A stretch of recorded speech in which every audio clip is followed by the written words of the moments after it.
ఎంత కాలం నుంచి ఎదురు చూస్తున్నాడో, నా కుటుంబం ఆశీర్వదించబడాలి, నా పరిస్థితులు మారాలి, నా భార్య ఫలించాలి, నా కుటుంబం దరిద్రత నుంచి విడిపించబడాలి, ఈ పూరిలేనా, ఈ రేకులిలేనా, ఈ దరిద్రతేనా నలిగిపోయి నలిగిపోయి నలిగిపోయి భక్తులు నమ్మకంగా చేస్తూ ఉన్నాడు.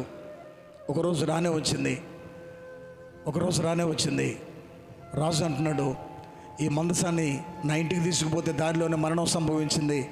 నేను మరలా నా ఇంటికి తీసుకుపోతే నా ఇంట్లో ఎలాంటి పరిస్థితులు ఎదురవుతాయో, ఈ మందసం ఎవరింట్లో పెడదామనంటే టక్కుమని లేచి అన్నాడట.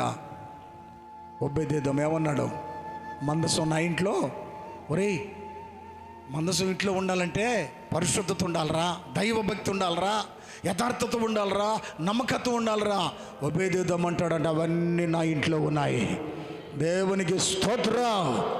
3 months పరిస్థితులు ఏమైనాయట? లాటరీ తగల్లా.